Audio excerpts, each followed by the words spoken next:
This one I'm smoking today. Yeah. Solid Hill TDS, what's up? Yeah, come on.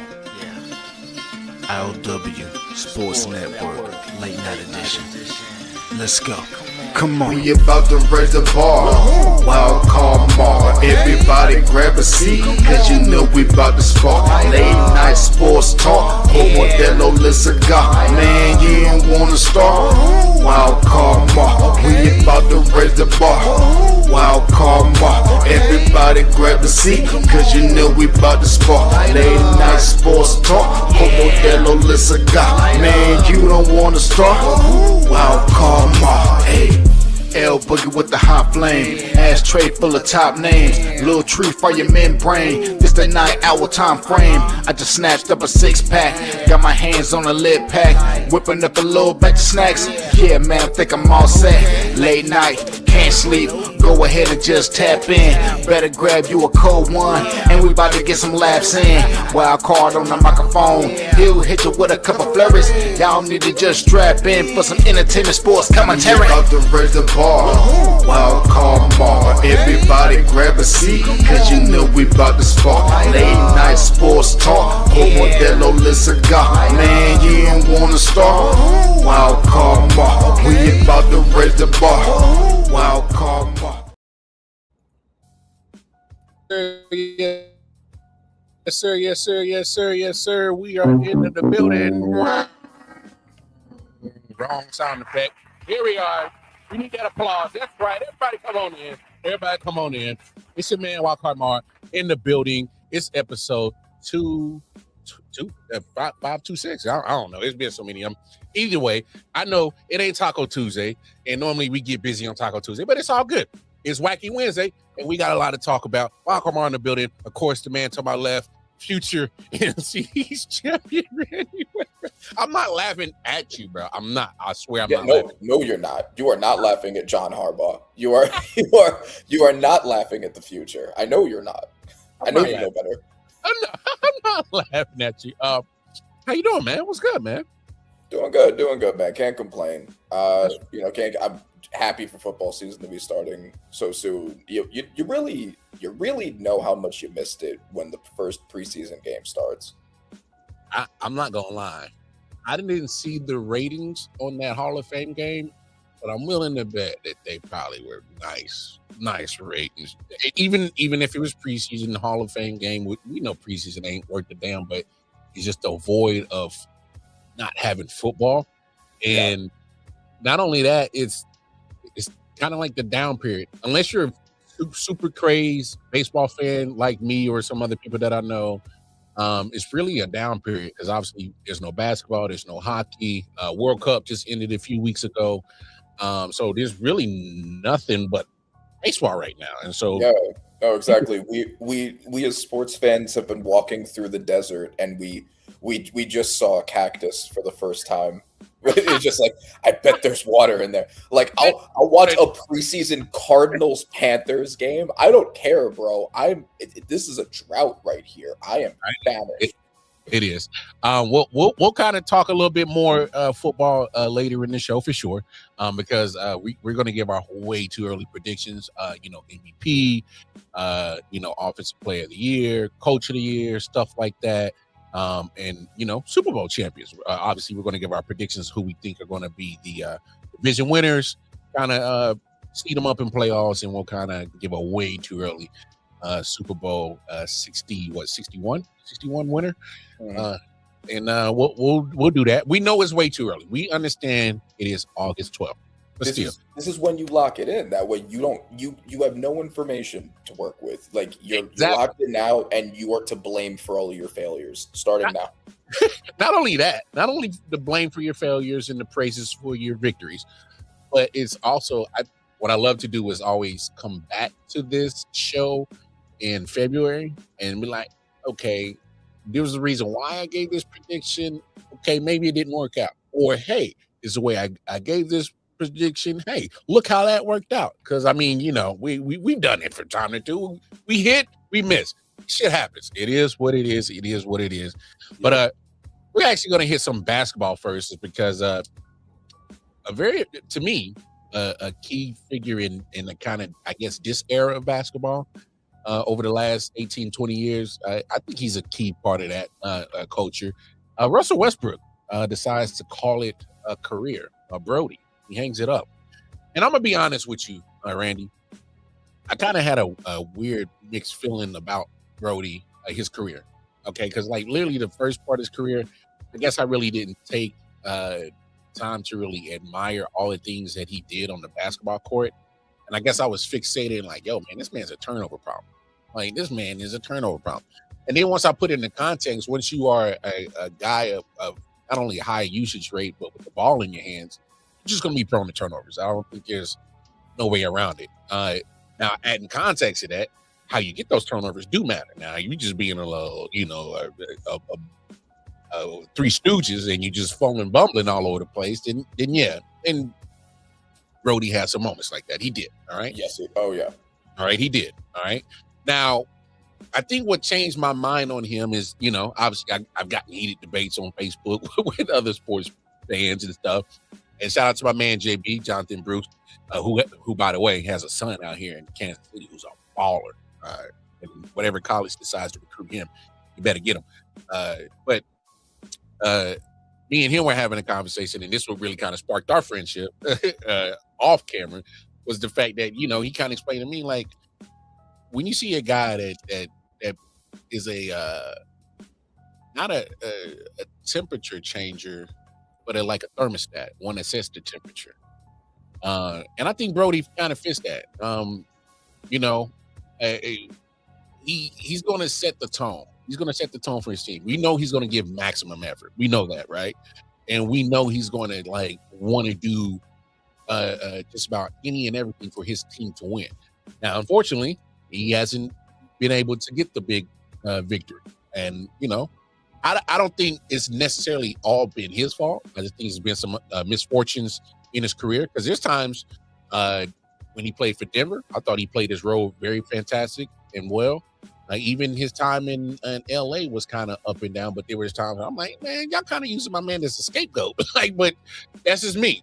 So I don't know how you feel about Westbrook, but I just kind of feel like he's kind of had one of those misunderstood careers on how his importance to a team and to the culture of basketball. And, I just kind of think he's just a little bit misunderstood. I don't know if I'm reaching on that, but kind of give me your take on how you feel about his overall career.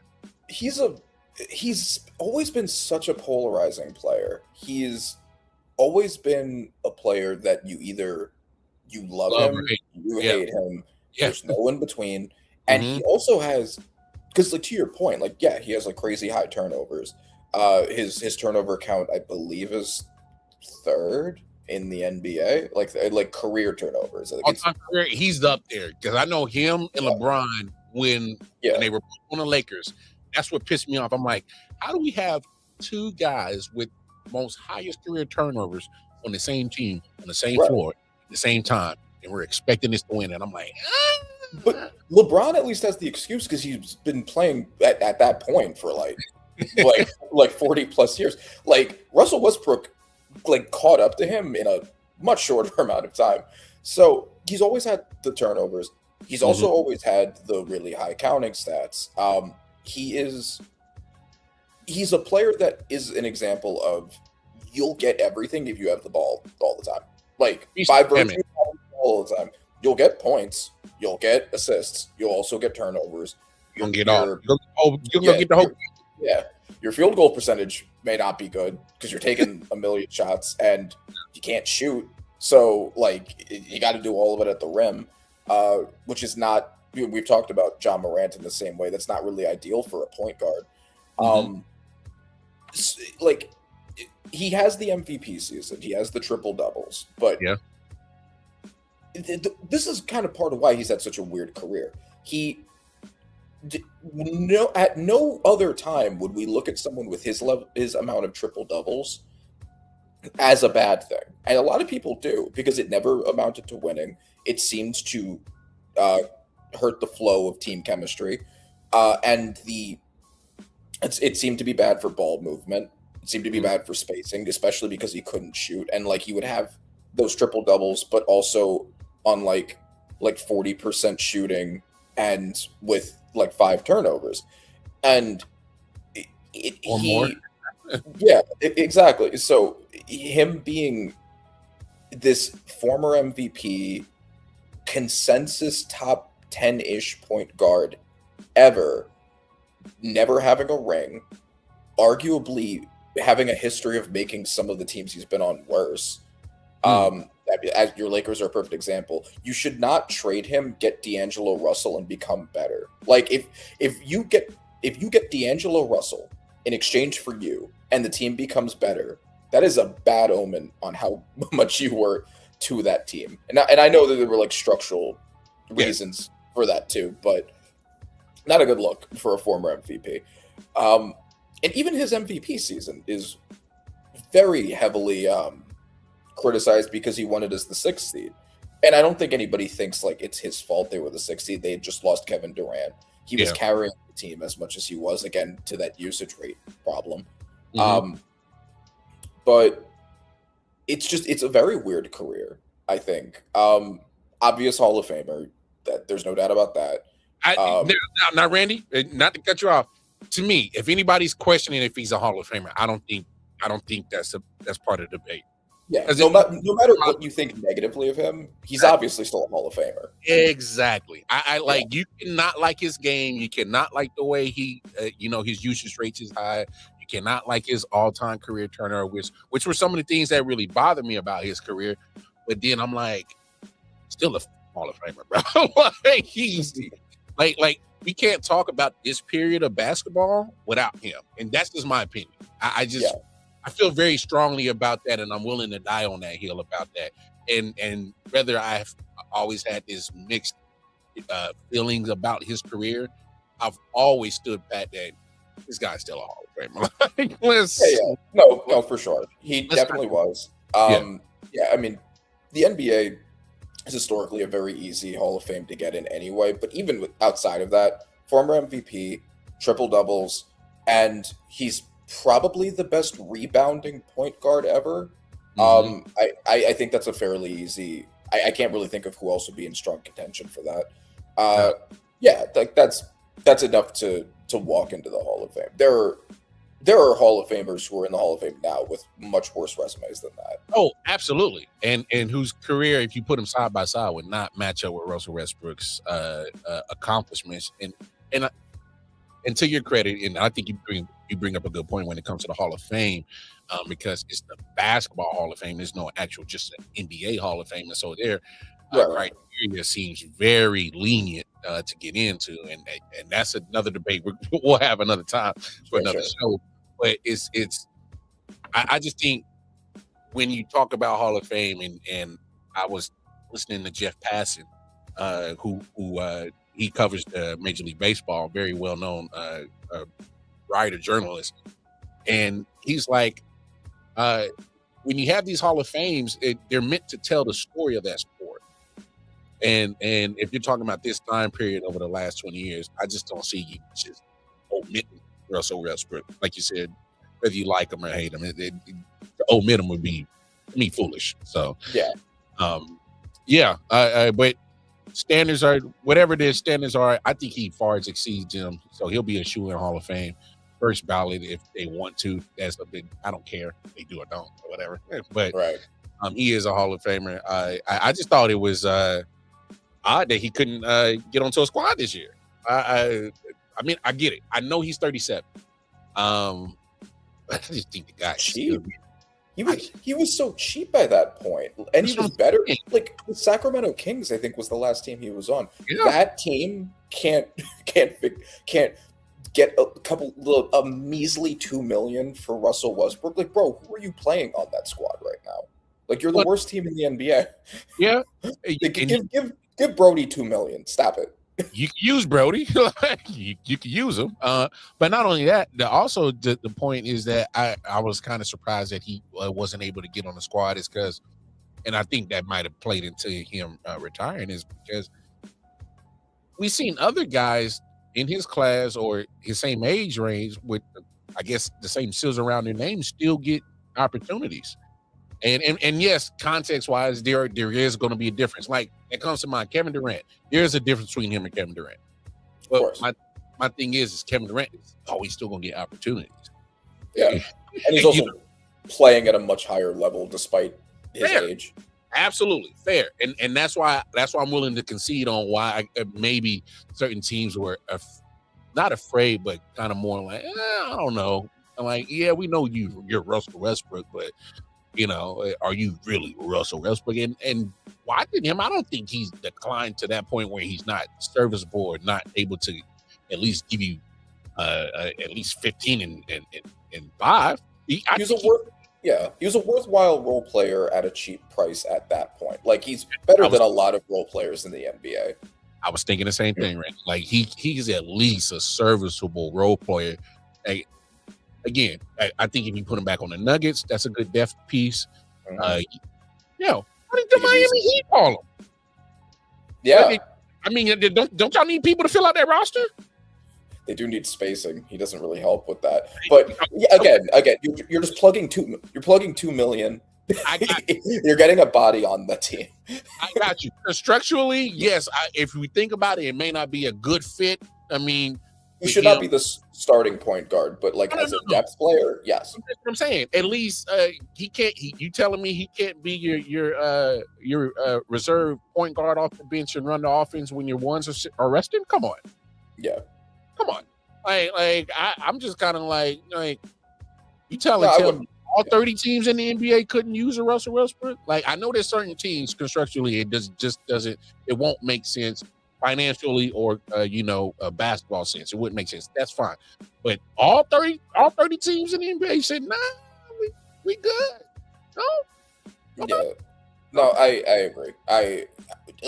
There are a lot of teams that just as a plug and play cheap player who will give you his all even still at this point, and can add rebounding, can run an offense, can add defense. He's always had underrated defense too. He's always been solid at defense. You know what I'm saying? He's willing to get 30. Mm-hmm. Yeah. So I would have just added him to one. There's a roster out there that could have used him for sure. There's gotta be somebody out there that could have used this. But another NBA news, obviously, I'm a big Laker fan. For those that know, Lakeshow, and they sold for. Hey man, I just want y'all to hear this number. Let me get my throat. $12.5 billion dollars. God damn. 12.5 billion? Shit. Who the fuck got 12.5 billion sitting around to buy sports franchises? Crazy. Hey, fam. I'm over here. I don't know about you, Randy. More and more that these teams get sold in sports, I'm just baffled by the number that they're going for. Yeah. Like we're talking about numbers that would easily fix economies in the world right now. We're talking about eradicate all poverty, eradicate all homelessness, eradicate all hungriness, all that shit. Everybody got a house. Everybody got healthcare. Everybody got everything you need. I'm talking about this is a real stimulus package for real type shit that these teams are going. 12.5 billion? Goodness gracious. No, yeah, the Lakers are worth more than many countries, and that is kind of wild. If you kind of frame it like that, there are departments, the U.S. current departments, that are not funded as well as the Lakers. That's wow, bro. Yeah, and it's sports franchises in general are huge and wildly expensive, but it's the Lakers. The Lakers are maybe the most valuable franchise there is, or at least certainly top 3. Well, they've already eclipsed the Celtics because they got sold a couple of years ago, and they've already eclipsed them. So if you're talking about the other historic franchise in NBA history, so for this, and they damn near put another couple of another 2.5 billion on top of what the Celtics got sold for. Name another historic franchise more historic than those two. That's going to, and don't get me wrong, I'm not saying the other teams in this league, if they were to get sold, that they couldn't eclipse that number, but it would be asinine for me to think that any of those other franchises historically could never reach that number. Yeah, no, the fact that it's the Lakers is a pretty big deal. Again, the Sacramento Kings are not being sold for $12.5 billion. the Lakers name, the fact that Luka's on the team, the history, the fact that it's in the LA market, like all of these things make it very profitable. Oh yeah, big fact. You'll make you're in one of the greatest markets for sports entertainment that there is on planet Earth. I mean, LA and New York obviously are the top two. Yeah, you know, there's some Chicago and there's some other cities that can hub some good hubs of entertainment and sports. But when it comes to LA, if you got your hand in that one, Jesus Christ. Now, but what's really killing me is I'm thinking about other franchises of historic greatness or meaning to their respective sports. So, like for NFL, what the hell you think the Cowboys would sell for if the Joneses were ever daring to sell it? I don't think it could sell for as much as the Lakers. I don't think it could. I mean, let me. I was about to say like because NFL is the biggest sport, and that by itself does add to the value of each individual team. Big facts. I think the fact that, so I guess I'm speaking relatively, right? Like the Lakers are the NBA team. The Cowboys were at one point the NFL team, but they haven't been in now a pretty long time. Even football-wise, no, they're not the team. Yeah, and this is why power-wise, I know that the NFL still gives them like primetime slots all the time and shit. Yeah, but if you like the biggest NFL team in terms of who is the hottest right now, who has the most worldwide fans, who, you know, the most profitable NFL team is probably either the Patriots or the Chiefs now. Right? Well, I don't know if the numbers back that up, but like if you buy the Chiefs, you're getting Patrick Mahomes. Like you're probably going to be in Super Bowls. Like the Patriots had that whole dynasty with Tom Brady recently in everyone's memory. I guess the only pushback I would give back on you is I haven't seen the Chiefs or the Patriots report. Again, I might be wrong. Right. I haven't seen them report that they're continuously on a numerous basis profiting $1 billion per year like the Cowboys. That's true. And Jerry Jones has come out and said, "Oh, we've been making $1 billion at least the last 3 years." So he's been doing it on a consistent basis. So I don't know if the Chiefs, plus they have the show, like the Netflix show, like Dallas Cowboy cheerleaders. Yep, they're getting money everywhere. He's getting and I've said this on the show, and I've said it a million times. I don't think Jerry Jones, football wise, has ever put a great team together unless he had Jimmy Johnson, who was really smart in the moves that he did to build that first dynasty. All right. And ever since he took over general manager duties and fired Jimmy Johnson and just threw in Barry Switzer to get a last more ring, obviously we know he ain't won nothing since. All right. So when it comes to his football acumen, it looked like he understood it, and then it looked like he lost sight of it. But I also kind of think on the flip side that I don't think he lost sight of the football acumen. I think he was like, all right, I did the football thing. Now let me do the business thing with the team. And he's turned it into what it is. He's turned it into a continuous $1 billion profit, resource damn near every year. So I'm not going to knock him for his business acumen and what he's turned the Cowboys are, which is curious on why I asked that question on what would they be valued? Because we're talking about teams that get known, not just locally. We're talking about like internationally, and the Cowboys have that star international appeal to it.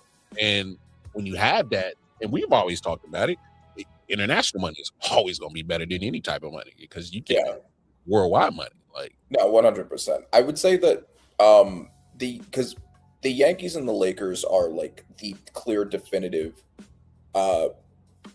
emblems of their sports.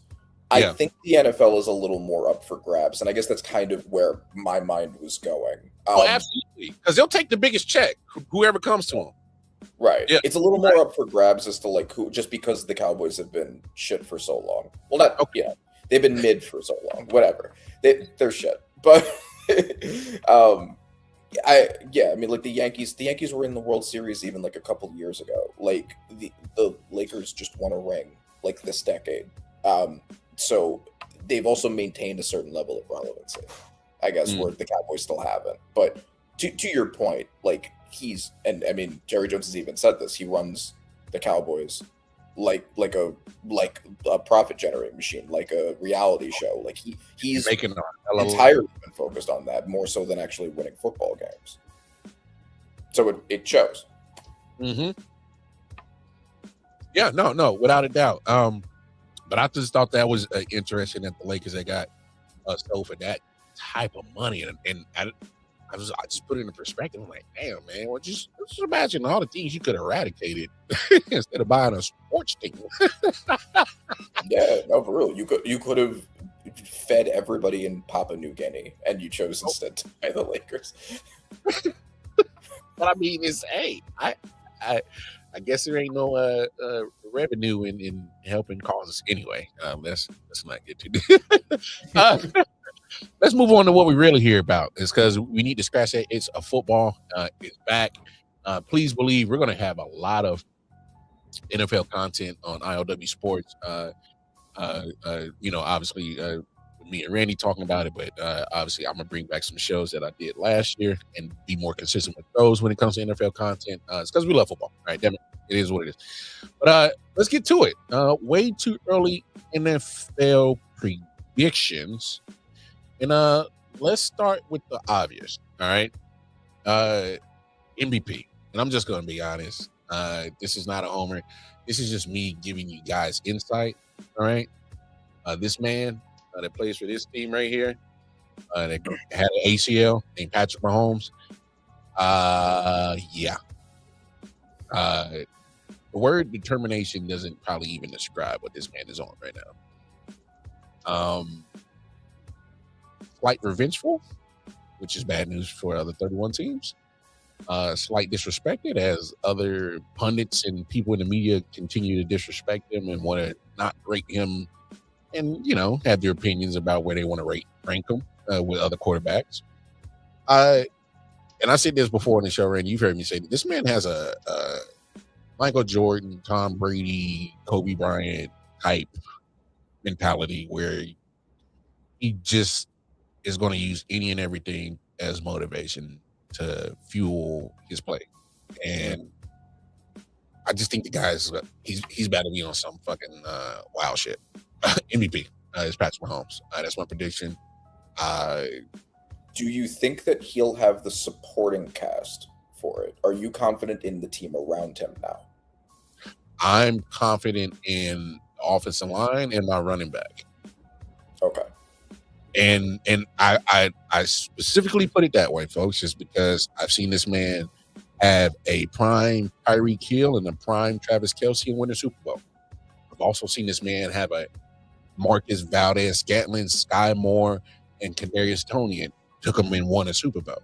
Yep. So, and the reason why I'm praising like this is because, yes, I do have questions at the wide receiver position in the wide receiver room. I've also seen him take chicken shit and turn into chicken salad and turn into a Super Bowl. So I'm more confident in what he is and what he has done with whatever at wide receiver position and winning. And I got confidence in the offensive line, and I damn sure got confidence in Kenneth Walker. So you give him pretty much the things that help any quarterback successful. Give him a line in the running game. I think if you get back to the basics, this is getting back to the basics for the Chiefs here. And I don't know if that bodes well for the rest of the NFL, is because you know what happens when you get back to the basics and keep the main thing? Usually tend to be what you are known to be. And we've known the Chiefs to be a certain standard. So I believe Patrick Mahomes is on a revenge tour type arc. As I think he's just having a certain mentality in the way that he aggressively attacked his rehab to make sure that he's definitely going to be back there week one. Okay. That was an ACL and MCL tear, y'all. And yeah, because I was going to say my other potential, not pushback, but question was going to be how much time he misses, and if he can make sure to play enough games to definitely be in the picture. Okay. He's there week 1. He's doing too much. He's literally taking all the snaps to training camp. And if he wasn't taking all the snaps, and this isn't like non-patty, he's got the pads on. And I get it. It's training camp. You can't touch the quarterback, but he's full go. He's there. And he's giving me no reason to say that he's not going to be there week 1. Okay. So, yeah.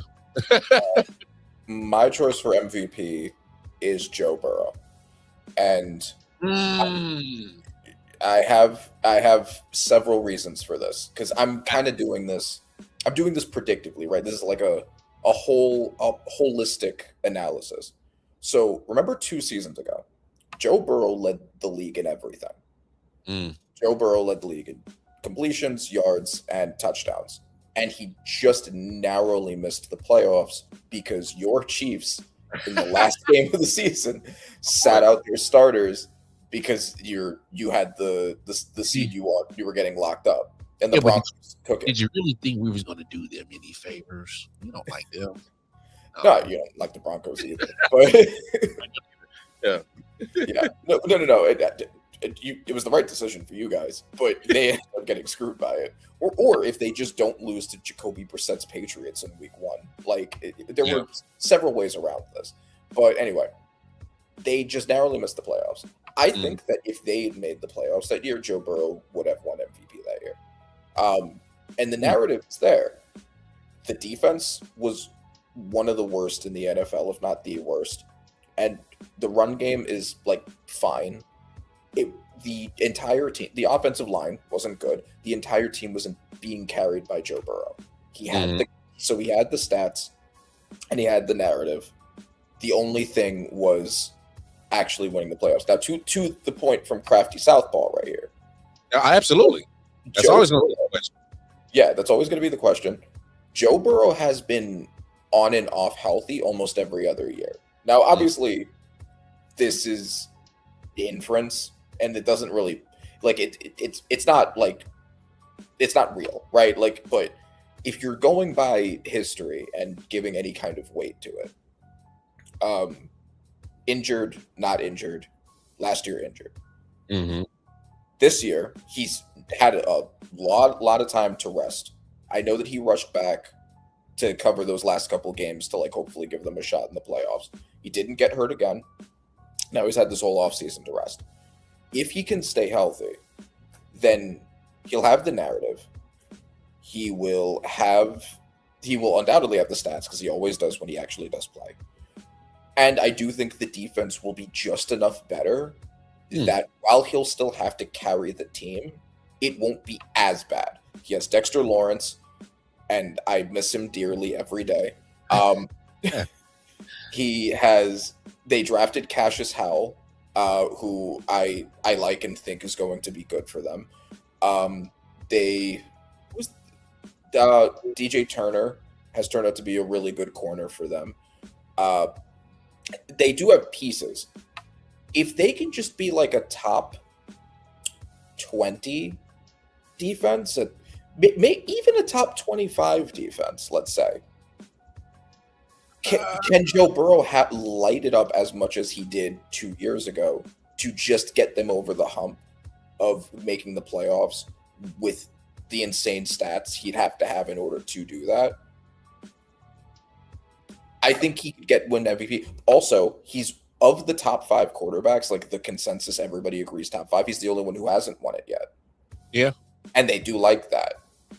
The media does like to give it to a new person if they can.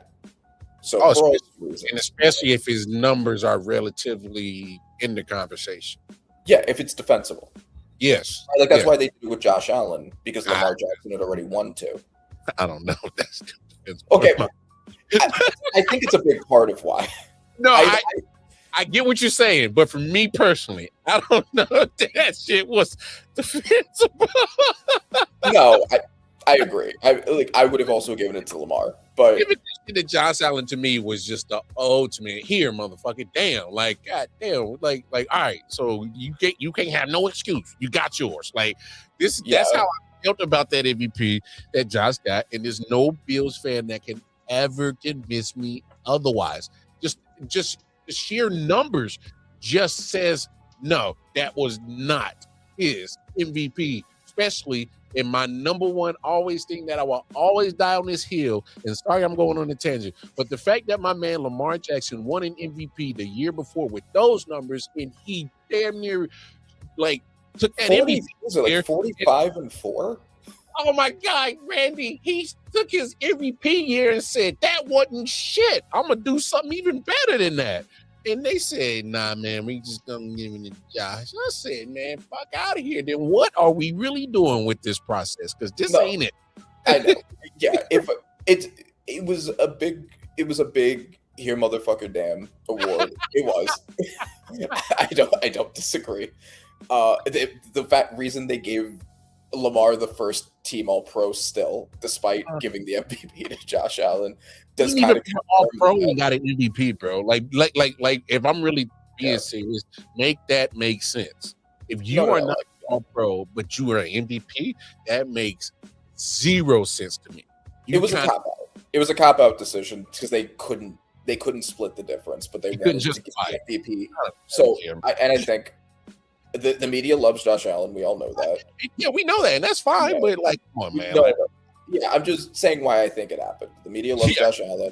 He did, I think, have one more win in the season than Lamar.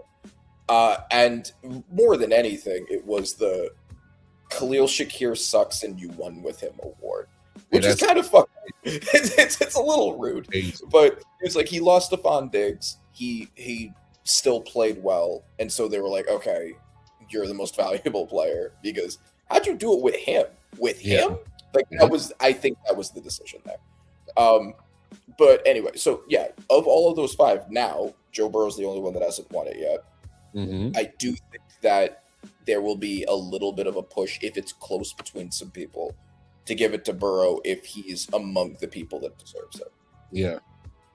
No, and look, I got no quarrels with that because I think you do bring up some good points. Because we always got to take the media's feelings about how they feel, who their MVP is all the time because they're the one vote, and some of those media people are just it is what it is. But trust me, I know. Yeah, I get it, but no, Joe Burrow is not a bad option. It's not like the guy can't play football. Obviously, we know about the health concerns, but I'm with you. I'm questioning the defense because how many times are they going to be able to actually let Joe be in the game?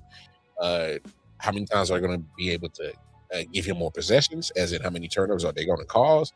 I mean, we ain't seen a good defense from Cincinnati for a minute. Like, so that's true. But that's the question. Can he do enough if they have like a top 3 offense? If they just have like a top 20, 22 defense, can that be enough to win games? I say between the difference. It's like the reverse of the Texans. Like when CJ Stroud was awful last year. It's like, okay, but the defense is doing enough. Just squeak it by. Yeah. And I'm expecting maybe the reverse of that here. No, I hear you. Look, obviously I'm not a fan of the Bengals. I can't stand them some bitches. I do think like we've had the conversation a couple weeks ago. I do kind of think like, damn, man, like Joe Burrow kind of gets a pass for kind of his shortcomings. He's been living off that run that he had 3 years ago because now you've missed the playoffs 3 years in a row. And to really answer that question, I think like you said, if they get like a around 20-ish defense, I think we're having a different conversation about the Bengals. But they got to show that they can do that. And because all they need is just a defense to get enough stops because they just missed the playoffs just by that much. But we also the worst NFL. Yes, with the worst defense. But I also can't let Joe get off the hook and that offense get off the hook because they have historically been piss poor in the month of September damn near every year. And when you get off to slow starts, I can't. If it's 1 year, okay. If it's another year, then I gotta look at you awkwardly. No, this is their thing. So it's kind of like I agree. I can't really let you get off the hook, Joe, in your offense when y'all motherfuckers really are starting off so. You're starting behind the 8 ball, and it's already October. You're 0-3, you're 0-4, you're 1-4, you're 1-3 every damn year, and you're fighting from the literally behind the 8 ball, fighting uphill for the rest of your schedule, and you've never had an easy schedule. Now, this year, if you really look at their schedule, numbers-wise, strength of schedule is probably one of the weakest schedules, so that can aid. Now, if they fumble this schedule, Randy, I think we got to have some conversations in Cincinnati come February if they fumble this schedule. So I'm going to, because media narratives become a big thing around people, and media analysis is very results based. And I think that I'm about to defend Joe Burrow, because since the media, and you can see it with a lot of the talking heads now, because Joe Burrow hasn't made the playoffs in 3 years, people have forgotten how good of a quarterback he is. Like, you see it everywhere. She's like, well, he hasn't made the playoffs in 3 years, and he doesn't have any all-pros, and, like, all this, he doesn't have an MVP. Like, he's overrated, all this stuff. Okay. Oh, whoa. No. I'm not saying that. Okay. Yeah. I was about to say, whoa, they tripping, dog. Yeah. No, so Joe Burrow has missed the playoffs the past 3 years because 2 of the years he's been injured. And one of the years he had to carry what was the second actually worst defense in the NFL. I think the Panthers were worse. Oh my God. But, yeah, they set records for being ass. But he carried what was the second worst defense in the NFL, what was an absolutely putrid defense, and just barely got them a game away from. Now, to your point, if he hadn't lost to the ass Patriots led by Jacoby Brissett in week 1, they would have gotten him. He might have an MVP because of that basically one game. So he absolutely deserves blame for that. But maybe the most accurate quarterback ever. He has the highest career completion percentage. He leads consistently among the best passing offenses in the NFL. He's the only one in the AFC to beat your boy in the playoffs. Yeah, and that's kind of been his calling card, and I got no problem with it, because like you are bringing up all the valid points on why I absolutely agree why Joe Burrow is one of the elite quarterbacks that are, in my opinion, and I think you would agree, the consistent five. My thing is him and the Bengals fit the narrative of two things can be right at the same time. I just think people forget that his side of the coin just doesn't get mentioned to the other side of the coin. And I think where I have a problem or a disconnect with some of the talking heads and how they talk about Joe Burrow, because I think you'd be foolish to think that he's not a top 5 consistent quarterback in this league. I think you'd be foolish. Right? Of course. But it's come on, man. Like, it's one of those things where, like you said, and the injuries that he's been getting have been in the latter sides of the season, the back sides. So it's more like, I'm just saying, even if he does get hurt, if you get off to better starts in September, and say, for instance, you do happen to get hurt in the backside of the season, if you're rolling in that first half, you still kind of put us in a better position to at least maintain the ship. Yes. Instead of keep hoping that Jake Browning is going to not turn the shit out of the football and take us out of playoff contention. So it's kind of like, damn. I just think that, and obviously injuries, you can never predict them. You can control them, but you can't control them. So at the same time, it's like, I don't want to put too much on the fact that he is often injured, but he's the true example of, if this guy is healthy, we're having a whole total different conversation about the Bengals. Yes. And to one point that I've also heard made against him, and I think is a valid one. Now, because we've talked about like the lack of how much he's had to carry the team, right? The defense has been awful. Offensive line has been bad. The running game has been bad. It's basically just him and his 2 receivers against the world. And it kind of has been like that for a while. However, the offensive line is made to look a little worse by the fact that of all of the top five, well, not counting Stafford, so the other top three, Mahomes, Allen, Lamar. Mobile. Yeah, he's not that mobile. He's entirely in a 2000 style pocket passer. Now And he is in the pocket. Isn't really adapting to everyone. I will say that. I will say that Joe Burrow is deceptively shifty in the pocket. Like, I've seen this guy get out of plenty of sacks against my Chiefs. So I'm not going to say, to your point, he's not mobile. Like he's going to rush for a 15-yard scramble. He's not anything close to a dual threat. He is a pocket passer at core, and he's other than now Stafford bringing himself back into that conversation. He's the only top quarterback that's still like that, and that does create limitations where like could Mahomes, Lamar, or Allen in a lot of those cases avoid the sacks that he gets, because taking sacks has been a known problem of him. Like that's been consistent even during the time where he was getting to the Super Bowl. Eating sacks was part of that, and it's just like, well, if he was more of like a dual threat star athlete scrambler, like all the other three, Mahomes, Allen, and Lamar have never had a problem with sacks like consistently. Yeah. So I think that's one weakness you can point to his game that I think is a valid one. But in terms of just heaving the ball to another person, there are so few that can do what he can at that level. I 100% agree.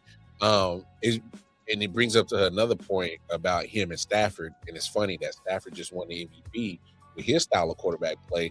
Yes, he can make all the throws, but he is a traditional still pocket passer. And even less mobile. Yeah, he's less mobile than Joe. So, and the crazy thing is about their style of quarterback, which, 15 years ago was like you said, that was the stereotypical what you wanted. Now they're last of a dying breed. And it's so odd that the reverse style of quarterback is how it's so accepted now. With the whole mobility and what you kind of have to, because have you seen these defensive ends now? Like, I got it from these guys. People, we remember when Lamar Jackson was coming out, and there was all the talking heads that were like, he's not quarterbacky enough, and we know what that. Really we know what that is. For whatever reason, Josh Allen was perfectly quarterbacky, but anyway. And now the entire NFL has basically accepted that style. Like everyone's moving towards it because they know how. Absolutely. When you look, never mind. I was about to say, okay, fuck it. I'm gonna say it. It's funny that you just made that comment about Josh Allen. Him, they never said he was quarterback enough, which is crazy. That was when he wasn't even a good quarterback yet. He was so raw. Athletic prospect. And it's just like, but he's quarterbacky? And no one says that about him now. He has rushing records. Nobody says like, oh, he's just a running back. I wonder why. But it's so crazy is because there's a guy that's built almost the same way like him in Indianapolis that will probably never get the same chances that Josh Allen is going to get. Anthony Richardson, I don't know if he will ever become of anything, but my thing is the physical traits is what everybody are clamoring for at quarterback right now. So I still think there might be a team, there might be a coach out there that, before it's all said and done, give that kid a shot. We've seen the resurgence of a Sam Darnold. Hell, we might see a damn resurgence of a Kyler Murray this year. So speaking of which, comeback player of the year, I'm going Kyler Murray. I am too. I just think KOC is probably one of the better offensive minds that we've had in the NFL. And for him to get good output out of Kirk Cousins, and him to at least try to get anything out of JJ McCarthy. That was rough. He kind of helped with the resurgence of Sam Darnold. So my thing is I trust KOC, and also I'm gonna take it a step further. I trust that Brian Flores is on the other side of the football, handling his business on defense, and he's going to put a defense together that's always going to keep that team in games. And hopefully Kyler Murray can take advantage of that, because I just think KLC is just a good offensive mind. So comeback player of the year, which is odd to I don't know how they really come up with the criteria anymore. Comeback player of the year, because we've had years where a guy was just sitting on the couch, he came back and played good, put the team to the playoffs, won the comeback player of the year. We had a guy literally 86 on the field come back, and he got comeback player of the year. No, he didn't. He did. Oh, that's right. God. It was between the guy that died and Joe Flacco. And they gave it to my God, I forgot. That was wow. I forgot. Because I think we had talked about that. We was like, wait, hold up. The guy that literally is facing the adversity of life and death comes back to the NFL and he doesn't get comeback player of the year is bananas. That was wow. Joe Flacco for a really good 6-game stretch on the Browns. Was comeback player of the year. Yeah, that was wild. The guy that died. I'm glad you reminded me of that. That's wild. I forgot all about that. But regardless, that speaks to my part. If I don't know how you come up with the criteria, so Kyler Murray was going to be my comeback player of the year. Mm-hmm. My comeback player of the year now is Aaron Donald. Because he is apparently practicing with the Rams. It's real. Now, so for Kyler Murray, I think the case is kind of the reverse of the Bengals case, right? Yeah. The Vikings have a really good roster, a win-now roster. They have Justin Jefferson, who in any year can be the best receiver in football, Jordan Addison, TJ Hawkinson. They brought in Jawan Jennings. They have a Brian Florence-led defense that's always elite. One of the best coaching staffs in the NFL, like you said. The offensive line, when healthy, is really good. You got Christian Darrisaw, Brian O'Neill, Donovan Jackson. I know that they, Ryan Kelly retired, but a revamped, mostly good offensive line on paper. If you could just get top 20 quarterback play, you could win a lot of games. They were 8-9 or 9-8 with the worst quarterback play in the NFL by far, with JJ McCarthy and Max Brosmer. You telling me Kyler Murray can't be better than that? Yeah, you should be able to be better. However, the media loves Aaron Donald, and if Aaron Donald comes back from not playing football for 3 years now, and if as long as he doesn't suck, and I don't think he will. I think they're going to give it to him. But I think those are the top two candidates. I would also throw Tua in there, but I would lean more towards Donald than Kyler. Okay. Actually, well, Burrow also because of the injury, but I don't know if they want to keep doing that. And that's I really have no idea how they continue to come up with the criteria for comeback player of the year. But either way, I like both answers. Speaking of the Vikings, my offensive player of the year is Justin Jefferson. I don't hate that. Yeah, now go ahead. He's always the best receiver in the NFL, except for last year, because again he had to deal with the worst quarterback play in the NFL. Like Jamarcus Russell levels of EPA per play. Yeah, that's what he had to deal with last year, and he still broke 1,000. I think upon being able to go back to his normal status, with Kyler being at least a solid quarterback, and I think he can be that, I think he'll have the numbers, and I think that will be the difference, and I think he will. They haven't given it to him in a while. He was the best. He was clearly the best receiver in football for years. Then there was 2 years ago where Jamar Chase won the Triple Crown, and so it was between those two. And then everyone, because again, all analysis is just results based. People are now saying oh, Justin Jefferson's not actually that good because he only had 1,000 yards, despite the context of the guy throwing nowhere near him every play. So I think he'll have the numbers this year, and I think by the narrative of proving, no, I'm actually still that guy. You just have to get the ball at least somewhere near me. I think he will win. That's my prediction for Offensive Player of the Year, Justin Jefferson. I actually don't hate that. I actually was going to go Caleb Williams. I don't know what it is that you did to me, bro, but you got me on this Caleb Williams train, and I don't. A quarterback. You know what it well is because I don't think he's winning MVP, but I think he's going to have an MVP season. So therefore, like a Drew Brees situation where like it's two quarterbacks that are both great. And they're like, and normally we give the offensive player to a skill position, but here, Caleb, is your alternative. We'll give you MVP next year. But for me, it says a lot about Caleb Williams and how his play last year kind of turned, I guess, my perspective on him. Because I always knew he had the talent, but we've had this conversation a couple weeks ago.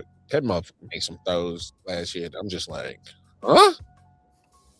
Okay, all right. I'm not questioning you, and I think a lot of that is because he's finally around some competent coaching. So, and really good offensive line when he had a really, really bad one the year prior. Yeah.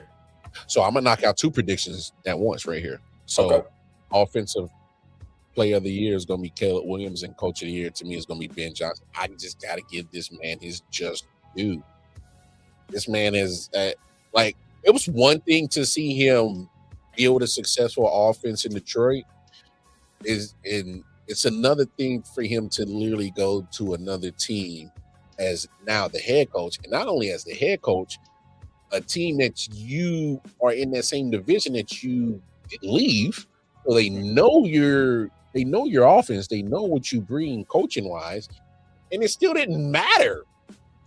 He stayed in the division and said, all right, yeah, y'all saw me build that offense in Detroit. Okay, let's see how it looks without me, but look what the hell I'm about to do in Chi-Town. And I'm thoroughly impressed with the year that Ben Johnson did last year, and I think that he can easily repeat it. What he did with the Bears was fantastic. I know I was listening to Adam Schefter, and he kind of made a comment. You look at the strength of schedule, it looks strong, but if you really look at how it's formatted and the breakdown of it, you look at the schedule, it's pretty manageable for them to actually get another double-digit win season this year. So two birds with one stone, offensive player of the year, Caleb Williams, coach of the year, Ben Johnson. So I like that prediction a lot. I'm a big Ben Johnson believer. I was a big Ben Johnson believer last offseason. And you'll see when we go over like the record predictions that I also have the Bears doing double digits again. But I have another team doing double digits with another new coach that I think will win coach of the year for turning a team that was picking top 5 into the champion of their division. And that man is John Harbaugh. How did I fall for that? Goddamn. Former Super Bowl winning head coach, one of the best win records ever. Oh, that's crazy. I ain't messing with you, man. No, but like for real though. But it's real. That man. I don't know, man. Flacco as his quarterback. Look, I think y'all gonna. I'm not gonna piss on your parade, Randy. I think you guys are gonna be competitive because you know me. Even last year, I was maybe a year ahead of schedule. I was like, I love your defense. Your front seven is best in NFL. You just need the right coach. And look, I haven't had the right coach since Coughlin. All right, yes. Yeah. All right, it's been so. You get a competent coach in the building. I can't wait to see what he does with that defense. Obviously, I got questions about offense because like all your young stars are hurt, man. Y'all coming off of injuries. I don't know what's good. I don't know. Speaking of, because you were talking about Patrick Mahomes, like, oh, he's going to be there week 1. He's not on the PUP list. Guess who also isn't on the PUP list? Malik Neighbors is not on the PUP list. Good. Hey, that's what I love to hear because the team is a lot better with Malik Neighbors on it, and he helps. Yes. And right? Jackson Dart was the best rookie quarterback last year. The numbers make that clear. He was lighting up defenses, top 5 defenses. He lost Malik Neighbors in his first start, and he still lit up the Chargers defense, and then with no Malik Neighbors, the Eagles defense. He put up great touchdown numbers. He was slinging the ball at that time to Wan'Dale Robinson, Darius Slayton, and little Jordan Humphrey, and he still was the best rookie quarterback. He still had like 24 touchdowns to 9 INTs, which is very good against really good defenses. He was playing the hardest schedule in the NFL, and for the starts that he had a winning record. The Broncos defense, with those receivers I just named, he lit up the Broncos defense, and then Shane Bowen sold him out. So with new coaching, with Malik Neighbors back, with another receiver that we're going to talk about in Malachi Fields. I love Malachi Fields. Oh my God. Yeah. Yes. Yeah, my offensive rookie of the year prediction also. Really? Yes. If Jackson Dart could play as well as he did with what he had to work with last year, they're going to be great. As you already talked about our defense. Brian Burns, Abdul Carter sneakily leading the entire NFL in quick pressures. Arvell Reese has been a monster in camp. Tremaine Edmonds had 5 or 6 turnovers last year. I know that we don't have Dexter Lawrence, and God rest his soul, but we still have DJ Reader taking that spot. He just went to another team. He ain't gone, bro. He feels gone. He's gone now. Basically the same thing.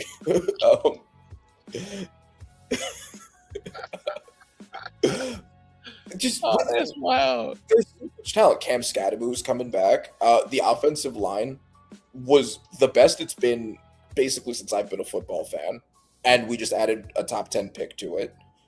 So, all that to say, the team should be awesome this year. And if you look at the rest of our division, the Eagles are on a downward slope. Everything's going south. They just lost AJ Brown.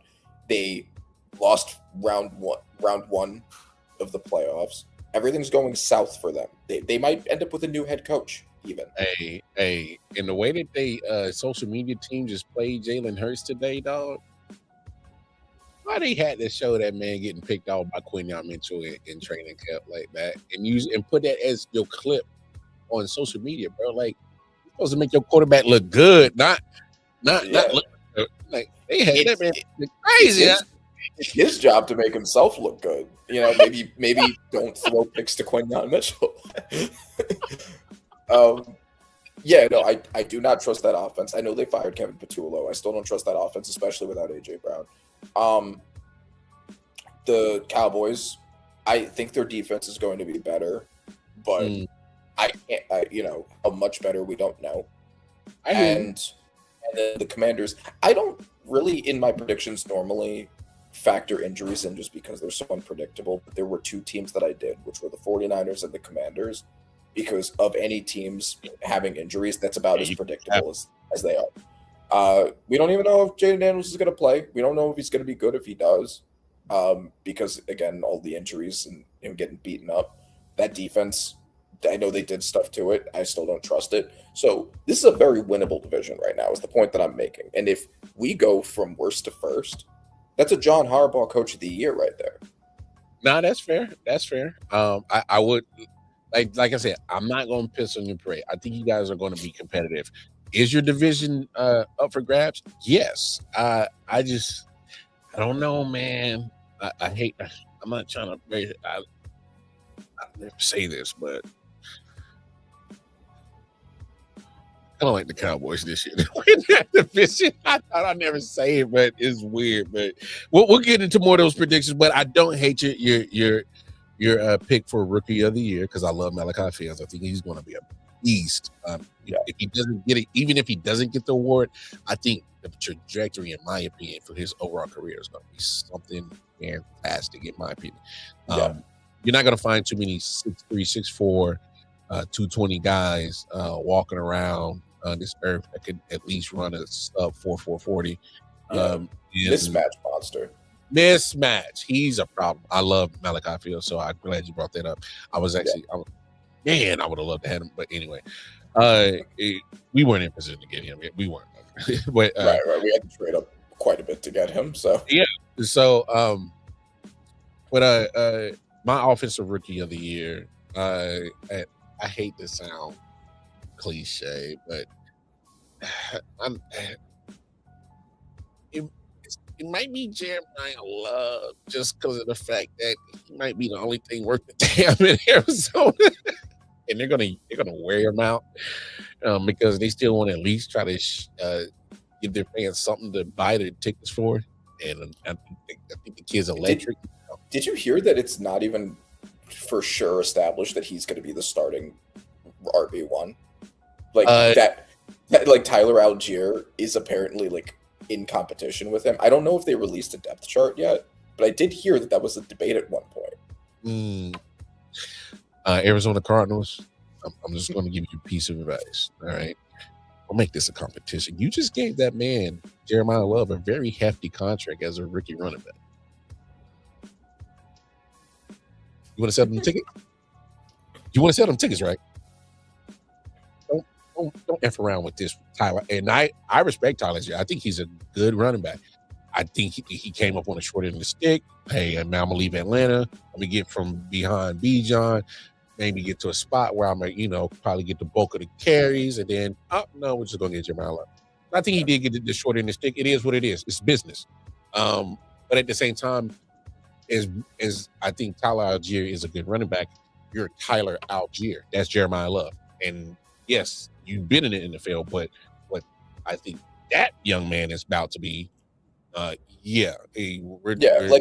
if you're not sure that you're going to start a running back, don't take a running back at third overall. Like, absolutely, if you feel confident enough in Tyler Algier to start him, maybe instead get him some protection with that third overall pick.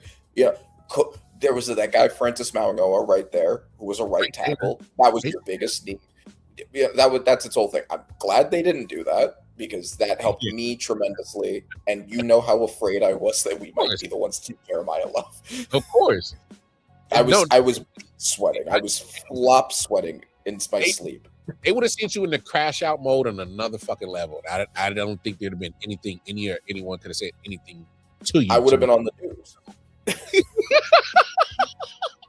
There'd have been nothing nobody would have been able to say to get you off that crash out level. And I know, like, you just gotta let it play out and just let him come down on his own.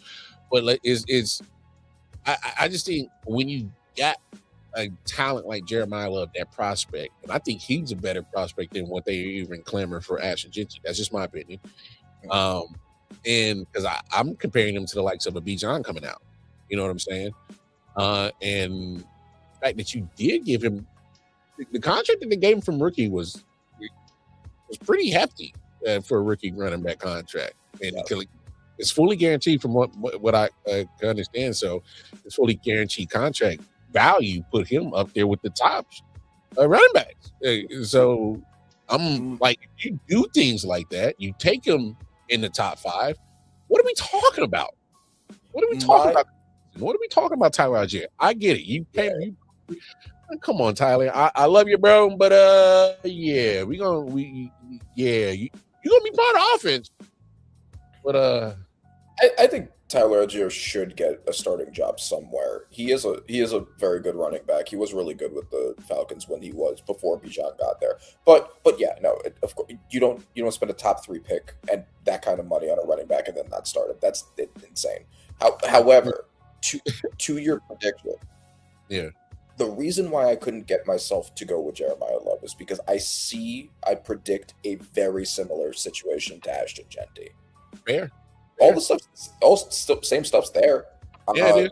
No passing game. 0. The quarterback game's going to be nothing. 0. And then the offensive line is in shambles. Their biggest need was right tackle, the biggest need of any position on their roster, and they didn't address it at all. So the right side of the offensive line, especially, is going to be in shambles. I am worried that the defenders are just going to stay in the box all game and beat the shit out of him. I think it's gonna. He'll probably have good counting stats the way that Ashton Genty did, but I think that's just going to be largely because of high usage. I'm worried that the efficiency numbers are not going to be good because of that. No, all valid points. Which kind of, and I did think about those points, and as I was hesitant to do that. And my actually backup plan was actually Makai Lemon. I don't know what it is about Makai Lemon that is well, leading up to the draft, me and my homie Chris Dow, who I do the Chiefs podcast with, he put me on Makai Lemon because he's out in Vegas, so he sees a lot of USC games. Mm-hmm. And it wasn't until I put the film on Makai Lemon, I'm like, wait, hold up. How's this man not talked about as being a number one receiver? It's just, and I get his size is probably something that scares a lot of people. But the size of the fight in that dog, I'm with it. He definitely reminds me of Steve Smith Sr. And anybody that watched Steve Smith Sr. and watched his career play out, I'll take that on my team any day. So he gives me inspired Jalen Hurts to throw up. Throw in the middle of the field? But if he does, yeah. So I wouldn't be surprised if Makai Lemon does turn some heads this season. But that's my offensive rookie of the year. My defensive rookie of the year. Who you got in mind? Ruben Bain. I think it's going to be Ruben Bain. I was of the position because there was a big talk over if the Jets were going to take Arvil Reese, Ruben Bain, or David Bailey. They went with David Bailey. I think that was the correct pick because I think he's the safest of the three. Arvil Reese doesn't have a lot of snaps at edge, and Ruben Bain has the historically short arms. David Bailey is the safest pick. But he's also a Jet now. So I'm not I am not going to pick him because he is a Jet now. And that comes with a lot. Like, if the team is awful and he has no help, I don't know what he's going to do. So I'm going with Ruben Bain. Ruben Bain was very obviously massively underdrafted. Now, I think of all the teams that didn't take him, I get the historically short arms. I understand that. He was so dominant in college. Mm-hmm. I think any team other than my Giants or the Browns were insane for not taking him. Just because my Giants and the Browns already were covered at edge. That's not the position we needed. But any of the other teams, why are you not taking Ruben Bain? I can kind of understand it with your Chiefs. Like you just gave up both of your corners. You really needed a corner. Yeah, fine, I get it. But he was like, I think pretty comfortably the best player in the draft at a certain point, and players worse than him were being taken before him. I think, especially on that Todd Bowles defense, I think he'll have help. He's there with Yaya Diaby. He's there with Vita Vea, who's going to be getting attention. I know that Vita Vea didn't have a great year last year, and that man wanted his money. They need to get that fixed. They need to get that fixed. Yeah, they need to get that. I mean, there's been some talks that the Giants might trade for him, and that would be awesome. I would love just a clean swap with Kayvon Thibodeau for him. They may not be interested in an edge, but like I'm sure there's someone we could give them. Maybe they could try Deontay Banks. They need a corner. He has got the traits. See if you can figure him out. Give us Vita Vea. I'm telling you right now, if you guys get Vita Vea, I'll switch my pick in a heartbeat. No, I'm being dead serious. Vita Vea on that defense? Fuck out of here, man. What the fuck are we gonna do with this? Mm-hmm. What? No, and like hypothetically, Vita Vea right there. All right. You got Abdul on the outside. You got Brian Burns on the outside. Running havoc. Arvell Reese doing whatever the hell he wants to do. Come on, man. What are we doing? Huh? Yeah. No, it would be nasty. So I'm trying to manifest that. But right now, the defensive line in Tampa Bay looks really good. And I think every team other than the Giants, Browns, or Rams, because I think they made the right pick too. Any of those three teams, any other team besides those three is going to massively regret that they didn't pick him. So I think he's going to have an awesome year. No, I think his message was made clear the moment he got drafted and the way he walked to that stage. That was the message sent and received. My boy, I received that message, so I don't know if the rest of the league did, but I peeped it and I caught it. Like, maybe teams will stop this process of ignoring how good a player is and being like, okay, but let's look, what about their traits? How tall are they? It like the Shamar Stewart can be massively drafted despite being bad in college because he has crazy traits, and then Ruben Bain will be underdrafted despite being a monster in college. Like it's sometimes frustrating, but makes sense. hopefully teams will learn that you don't take the Shamar Stewarts or the Keldrick Falks or the Michael Williamses. You take the Ruben Bains. Oh, I'll take a Ruben Bain on my team, but we didn't. But it's all good.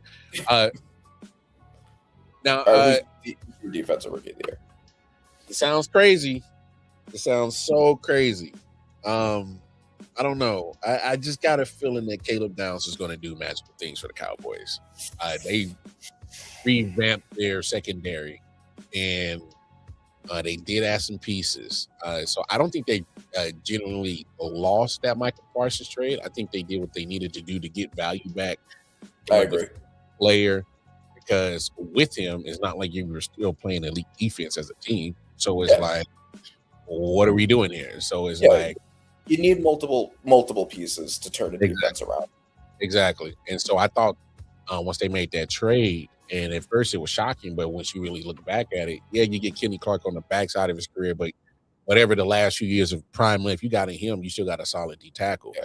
You make the trade for you Quentin Williams, then you turn around and make the trade for Quentin Williams. The guy's still under 26 and still a stud. So it's like, and they just re-signed him too, so he's locked up. So then Donovan Raku was a really good rookie last year, and then they got Mekhi Lawrence in the first round. Yeah, I like Mekhi Lawrence. Good pass, good edge rusher. Caleb Downs. I love the versatility of him. And I think you can use with Caleb Downs safety, slot corner, or nickel corner, whichever you want to call it, and he can pretty much you put him wherever you want on the field, and he's just a chess piece. Yeah. So that's why I'm rolling with Caleb Downs, because I just think he could possibly give you what Kyle Hamilton does for Baltimore and Dallas. Where I just put him there. I think that's a legitimate choice. Obviously, I hate it because it's the Cowboy. And I'm glad the Giants took Francis Mauigoa despite popular opinion. But my question would be, what would a safety have to do to win Defensive Rookie of the Year? Because they look a lot at box scores for who wins things. Less so than they used to. Would he have to have like 5 picks? Would he have to have like a certain amount of? No, that's what I'm saying. He would have to have a Pat Surtain season, because Pat Surtain is the last corner we've seen get a Defensive Rookie of the Year, or Defensive Player of the Year, of that matter. Right, like they gave the Defensive Rookie a few years ago to Sauce, and they gave Defensive Player to. But they're both corners. Safety is even less looked at. Exactly, I'm with you, but I just think with the versatility of him, he has to throw in some sacks. He has to throw in some forced fumbles. He's going to have to throw in some interceptions. He's going to have to do a little bit of everything. And I think if the Swiss Army knife that he could possibly be, and if he does all those things on an elite level on a consistent basis, which I think he's possible of doing, then I think it's kind of like, all right, I can't question whether this guy is a player. Like I'm seeing what he's doing in Dallas, and he's all over the damn field, and he's making plays. Okay.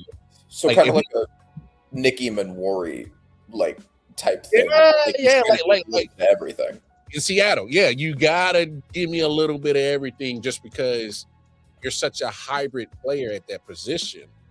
Where because in my opinion, I don't think Caleb Downs is your traditional, whether free safety or strong safety. I just think he's just like, give me an assignment and I'm shutting it down. And almost like I said, similar to Kyle Hamilton, because what's the best way to use somebody like that? All right, I can use you in the box, come off the edge, set the edge, cool. I can use you to cover the tight end, cool. I can use you to cover the slot. I can use Kyle Hamilton everywhere, anywhere. I think Caleb Downs can have the same trajectory of his career. Okay, I think that's fair. As much as I don't hope that happens. I think that's all the awards. What other awards we got? Defensive Player of the Year is the last one. Okay, defensive. Oof. I'm going with Myles Garrett because it's Myles Garrett. Like and now he has even better help around him than he did in Cleveland. Now he has Byron Young. Now he has soon to be Aaron Donald. Yeah, soon to be Aaron Donald. Whenever he signed official. So yeah, who else? Yeah, they have really good Braden Fisk, I believe. Yeah, Fisk is still there. Really, Jared Brooks is the only one that's not there no more.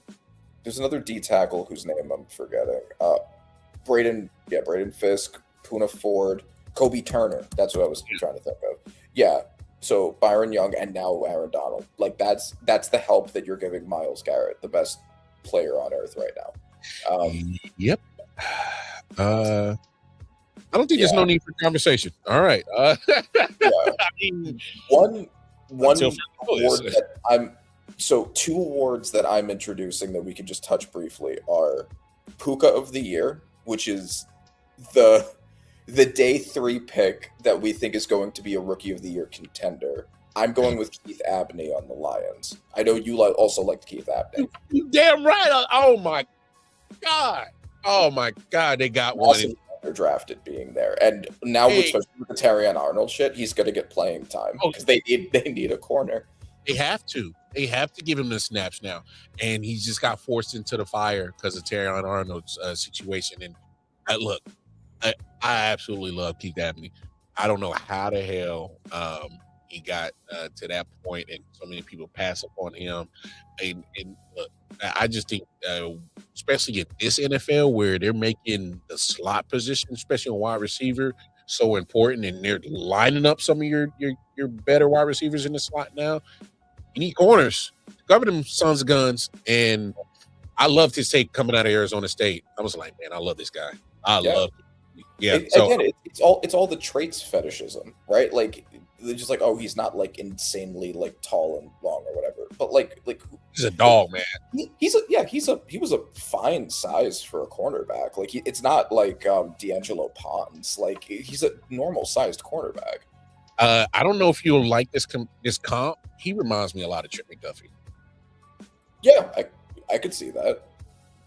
And that's why I loved him, because I'm like, I've seen a lot of Trent McDuffie, and I see a lot of things Keith Abney that looks like McDuffie, and that's just me. That's my comp. I'm not sure Keith Abney will turn into the same All-Pro corner that McDuffie has.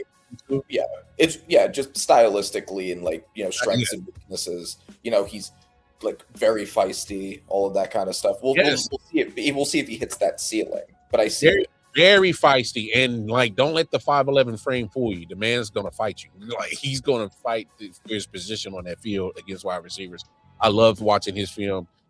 He was definitely one of those players. Oh, dog, you get no argument from me on. No. All right, Puka of the Year award. We both go Keith Abney then, I guess. And then the worst player award, the Kadarius Toney award, but I don't have anybody immediately in mind. We can revisit that one. I know which way to go, so I don't even know how to think about that. Right. Yeah, I remember we did that last year. I forget who we crowned for that. It was a quarterback. I just don't remember which one. It's definitely going to be a quarterback, and for me, I hate to do this. Because the man just lost his job. JJ McCartney come up and accept his award. If he gets a snap, if Kyler gets hurt and he gets a snap, he is the Kadarius Toney. He honestly, I think he was the one we gave it to last year. And that's funny, but you can't take that off the board though, Randy. That Kyler Murray getting hurt. We've seen his track record in Arizona. He backside of the season, he's a coin flipper if he's going to make it through the rest of the whole season. So we can't take that off the table. Yeah, we'll get some JJ McCarthy snaps. You might get some JJ McCarthy snaps in there, Minnesota, and that might send you on to a tizzy, especially if Kyler Murray hypothetically has the Vikings actually looking competent, because we've seen hot starts from him before. We'll go 6-1, 7-1, and then next you know, Second season starts, and then the injury start nagging on him, and he can't either play at the same full strength or he's just missing time. Period. Right. And it's just not the same. So all I'm saying is, all you Minnesota Vikings fans that were so quick to just get rid of your boy JJ McCarthy, not so fast, my friend. It's not off the table. It's coming back to haunt y'all and throw 4 picks. That's what y'all get for not starting me. I'm about to ruin your whole season. That's a nice 5-2 record you got going there. It would be a shame if somebody lost 4 straight. Fuck it up. Just fuck it up. And okay, and I know this is off topic, but this is why choices for your general managers are so important. Because you had Sam Darnold in the building that got you to double-digit wins, and you let him walk out the building, and you ended up in this situation with JJ. Now you're in the situation with Kyler. It got so bad they fired the GM for that shit, man. Mm-hmm. I mean, look, these decisions can't, especially when it comes to quarterback. You gotta hit on it. Gotta hit on it. And honestly, because like I remember last offseason not having seen JJ McCarthy play in the NFL at that point. I was pretty high on the Vikings in that circumstance. I thought that it was more Kevin O'Connell than Sam Darnold, and I don't think that was an unpopular projection. Like I was entirely wrong by that, but I think a lot of people would have thought that. Like, well, we've seen Kevin O'Connell do it with a lot of different quarterbacks. This is Sam Darnold's first year being good. Look at the weapons he has. JJ McCarthy's going to have those weapons. He's so much younger. Blah blah blah. From a process standpoint, you could understand how someone would get to that conclusion, but it ended up being so wrong. Like, cause the thing is, like, I think an average quarterback would have been fine. That's to the whole point. JJ McCarthy was just that bad, and also injury prone. So it was a historically bad hit. But like the process wasn't hard, wasn't in theory insane. No. All right, you want to yeah. Let's continue. No, we'll move past it. No, JJ McCarthy. Yeah, sorry. Here's your award for the second year in a row. There's Tony Award. For being trash. So my NFC, I got division winners. I didn't finish up my my wild cards yet in the AFC, but division winners. I got the Rams winning the West. I got the Cowboys winning the East. Bears winning the North. Falcons winning the South. And I got Lions, Seahawks, and Niners wild cards. I see the NFC. Okay. Did you got my pictures that I sent you, right? Yeah. Okay. Here, let me pull it up. Okay. But go ahead, speak on it while I pull it up because it ain't gonna take long. So my division winners: Chiefs, Ravens, Bills, obviously. Texans. And then the NFC, I have Giants.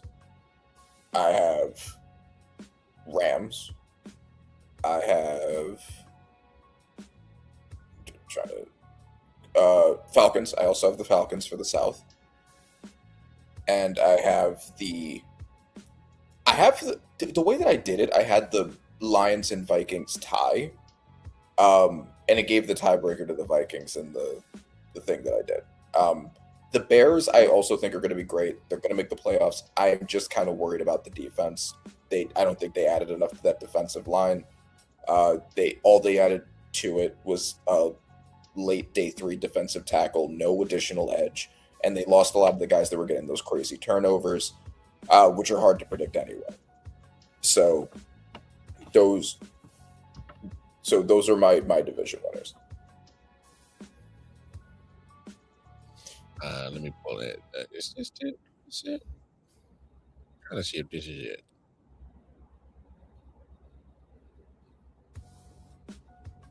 All right. Sometimes be acting funny. No, that ain't it. All right. Pull this up in just a second because you already got it all in such a beautiful bracket form. Nope, that ain't it.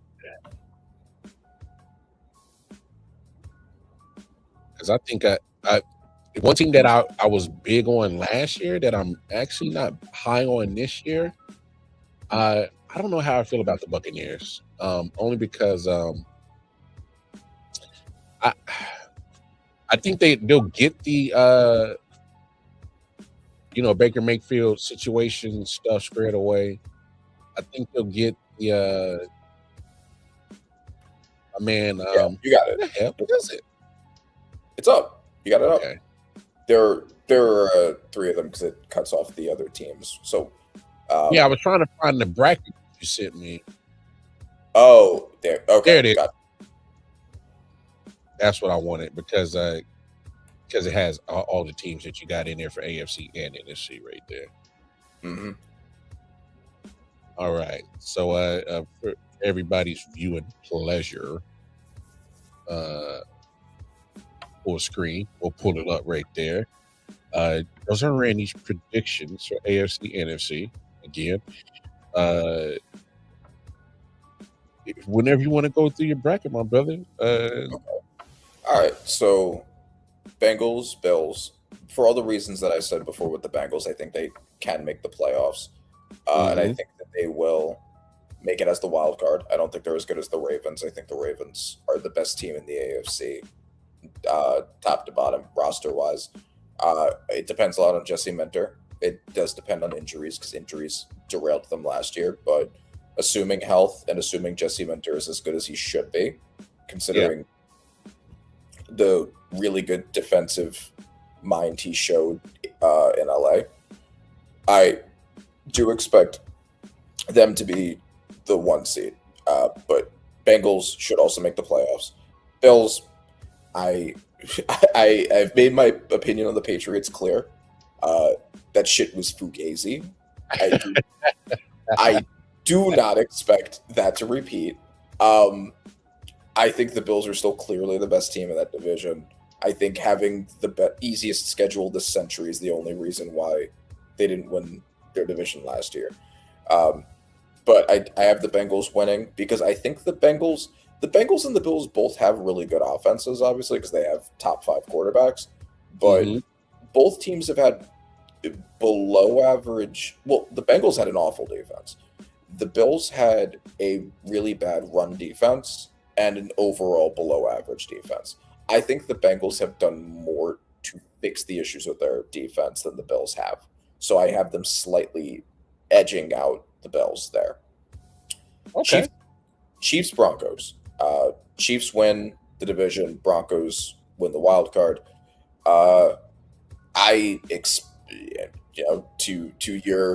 To your satisfaction, I do believe that the Chiefs will be better than they were last year. I think last year was a mess, but I don't think it is indicative of where they are as a team, especially if Mahomes is healthy. Particularly if he's healthy. The Broncos are still a great team. Elite defense, elite offensive line. They added Jalen Waddle. Their biggest issue was wide receiver. They just addressed that. I think Bo Nix is a good quarterback, but I'm giving that matchup to the Chiefs because of Mahomes' magic. Texans, Chargers. This one was kind of tough because we still don't know what CJ Stroud is at this point.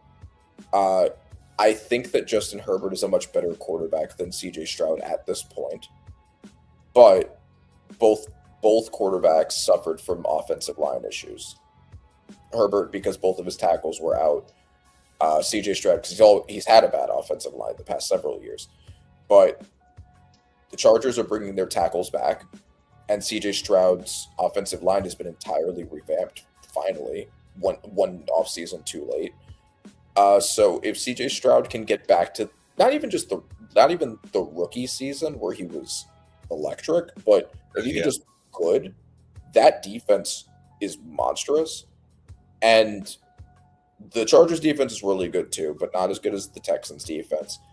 The interior offensive line of the Chargers, I still have concerns about. They added some day 3 picks to fix it. I don't know if that's going to happen on week 1, day 2, day 3. I don't know if that's going to happen year 1. And also, the Texans make the second round every year. The Chargers have yet to in the Herbert honesty.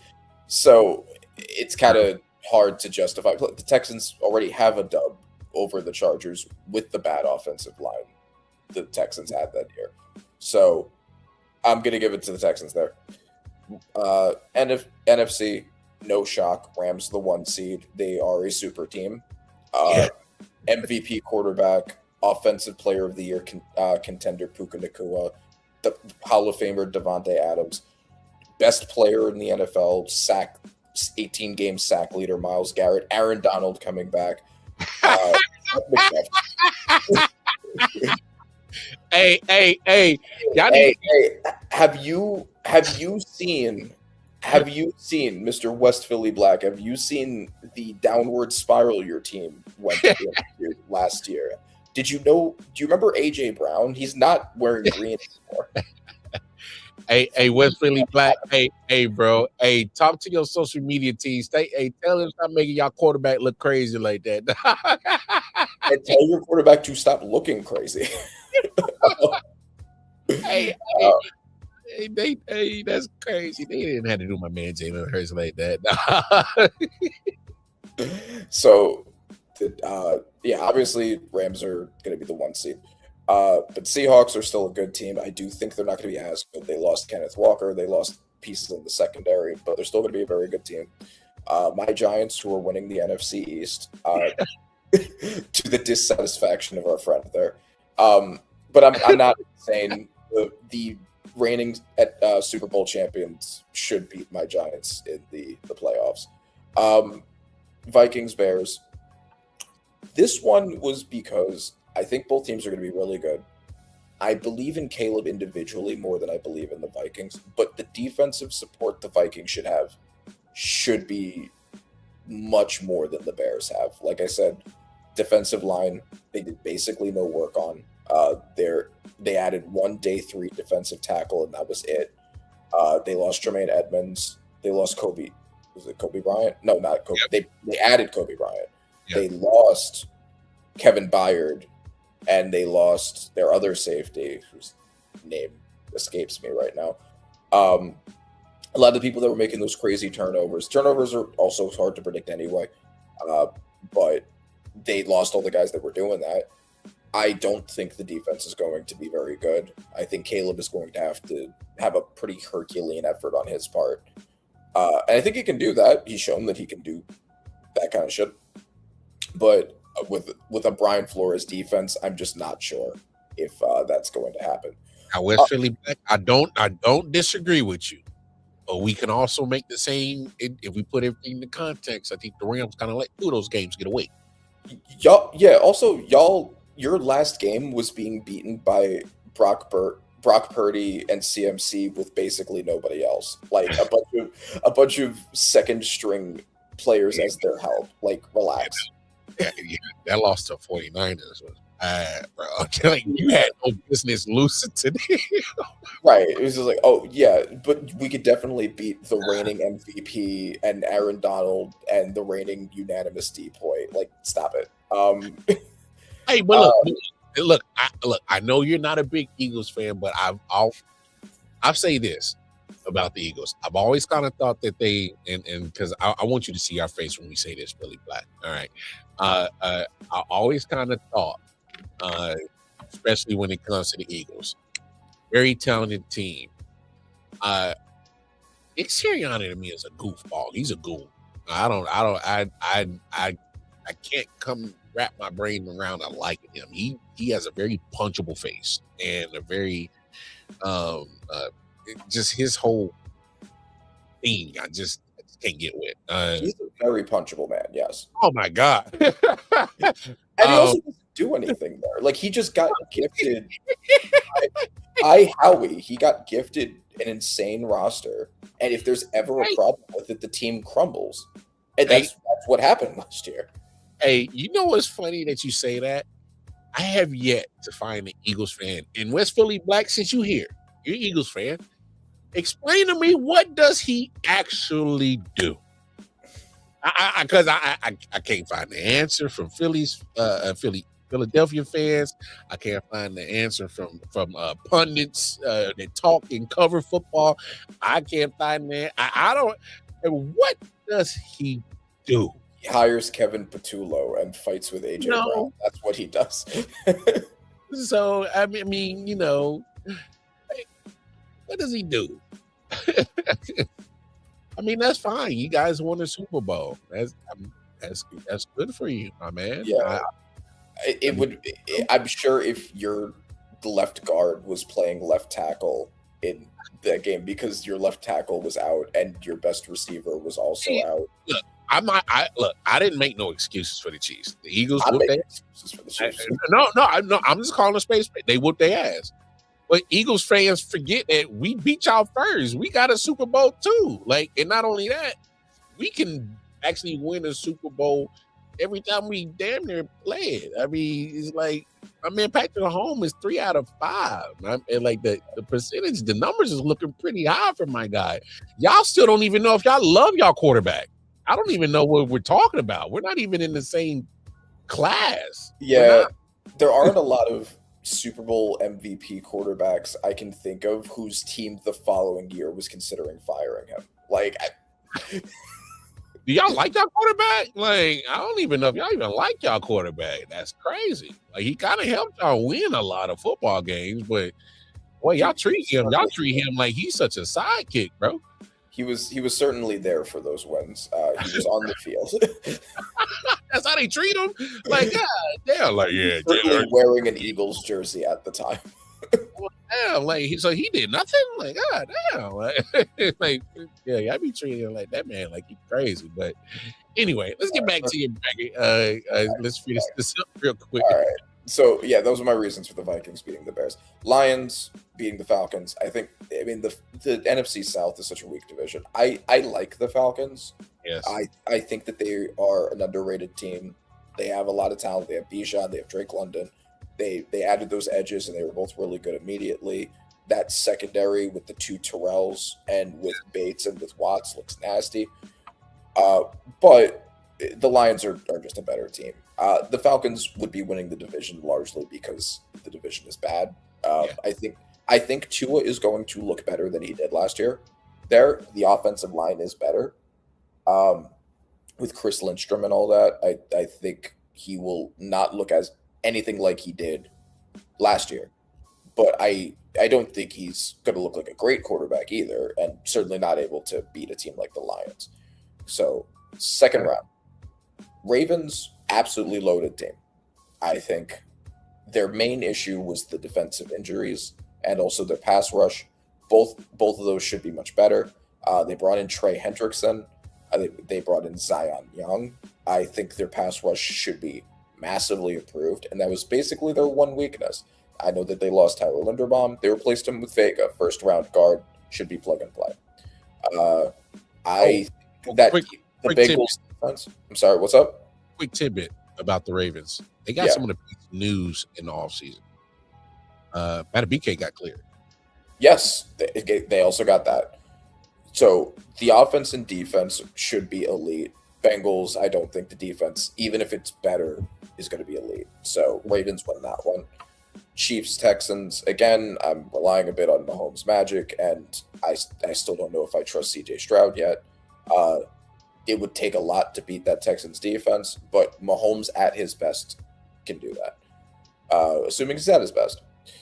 Rams, Seahawks, again, Rams are a super team. Seahawks lost some pieces, so that's why that one. Lions, Vikings, as much as I am giving a lot to Kyler in these predictions, I'm giving them the 1 seed, not the 1 seed, but the leading their division technically. I will get back to you, sir. Sir, I'm in the middle of something. I will get back to you. What was I? Oh yeah. I'm giving Kyler a lot here. I'm giving the team a lot here with Kyler, but the Lions, I think, are just a better team. So I have them going that way. Ravens, Chiefs. The team is so much better. The overall roster of the Ravens, I think, is just so much better than the overall roster of the Chiefs. If you want to go Mahomes magic again, you can, but the Ravens offense is so elite. I think the defense should be as well.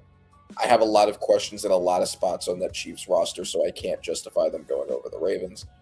Rams, again, super team. And also, if this does end up being it, I think this would be kind of nice because Donald would be going back into retirement. Stafford's last year, potentially. We don't know. If Stafford and Donald could both retire, beating in the NFC Championship game Stafford's old team, and then going to win the Super Bowl. Yeah, that would be crazy. And the Rams are also their everyone's Super Bowl pick. So I'm not necessarily challenging anybody on that right now. No doubt. What do you think of these predictions before I address that comment I didn't get a chance to read? No. We'll get to Philly Black in a second, but I guess the only pushback I would give is, I think I definitely got the Bengals in as one of the wild cards. Obviously, you're more bullish on the Broncos than I am. Mm-hmm. Look, they squeaked out a lot of victories last year with some, I've seen that personally with the Chiefs, where you squeak out a lot of victories one year and then they go total opposite to next year. So I don't like that going in for them this year. And I'm just not big on Bo Nix. I'm just not. So I actually got them out. I got the Patriots, Bengals, Chargers as my wild card. So we're pretty much we disagree on one team. Yeah, that's it. We only disagree on the Broncos. I would swap them out for the Patriots. I just think that they'll have enough to catch a wild card. That shit last year, I'm with you. That was fool's gold. That they're not gonna catch that shit again. When it comes to the NFC, I think the only thing we disagree on is I have 49ers in there instead of I got Lions, Seahawks, 49ers, my wild card. Okay. So do you not have the Vikings in? I actually got the Vikings having a solid season, like 9-8. I'm just not sold on their quarterback position. I'm just not. And that's with Kyler Murray. I just seen too much of hot and cold. Yeah, I've got the quick fast start, but like you said, okay, what about the second half of the season? You got to play a whole second half, my guy.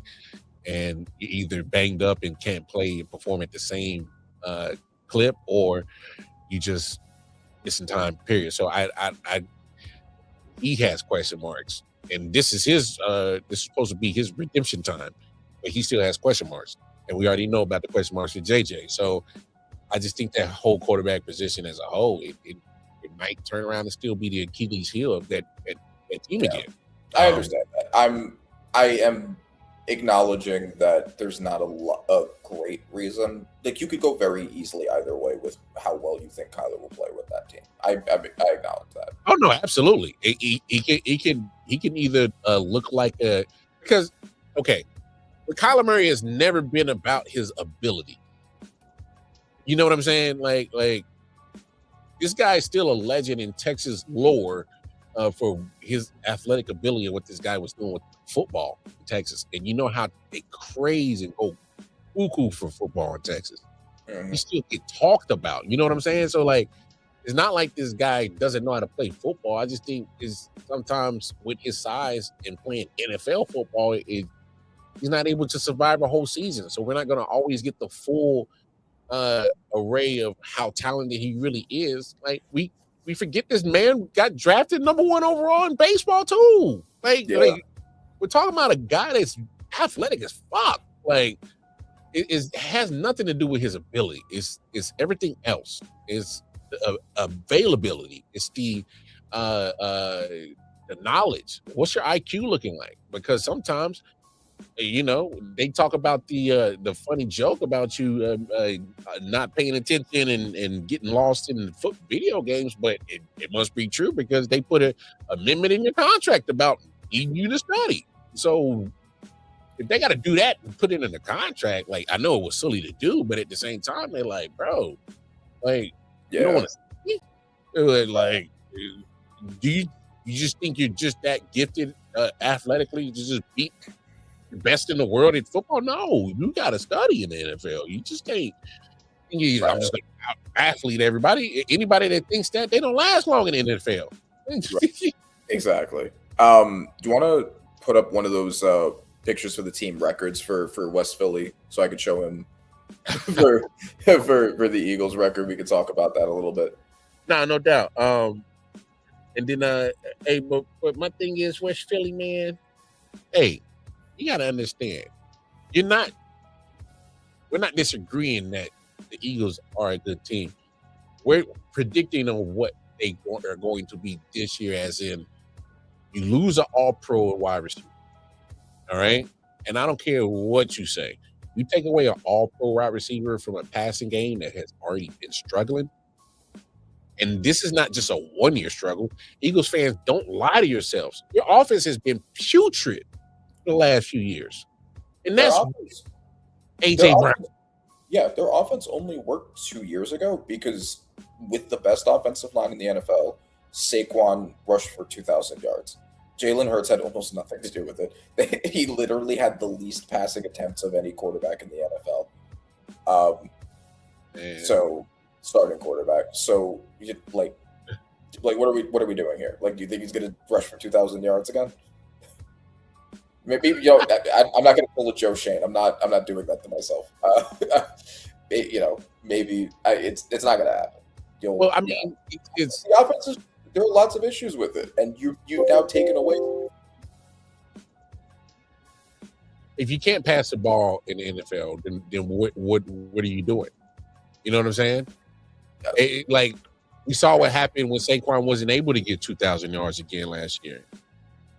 We saw we're not hating on the Eagles.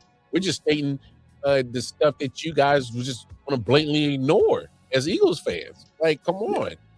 Right. The passing game of your offense has been trashed for the last 2 years. Point blank, period. I don't think there's nothing to debate about that. Now, so when I do these records, I always have to preface by saying these aren't necessarily. I don't necessarily think there's going to be 6 teams that have 3 wins or less, and there's going to be the Cardinals are going to be winless, which I do have as a prediction there. The Dolphins are going to have 1 win. The Jets are going to have 2. Raiders are going to be 16-1. But these are. It's hard to predict upsets. It's hard to predict injuries, but these are the win-loss records they should have. And so I have the Eagles right there at 9-8. I think at this point, right now, they're in 9-8 team. They're a good team that just misses the playoffs in this what's now becoming a much more loaded NFC. Yeah, that's a tough division now. I think so because you get 9-8. I got them on paper when we predicted on the Audible. I got them at 10-7. So I'm. Exactly. Like, and that's it's a fair range. Like, and a lot of people are saying that now that Eagles can be anything from making it back to the Super Bowl to firing Nick Sirianni. I'm leaning more on being a solid team that still ends up firing Nick Sirianni.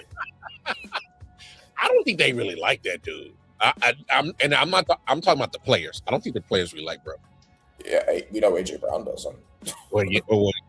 Yeah, I think that was pretty evident. I don't know. I just think that the team is so loaded with talent that they gotta like play outside themselves damn near every week because I think they're lacking an adult head coach.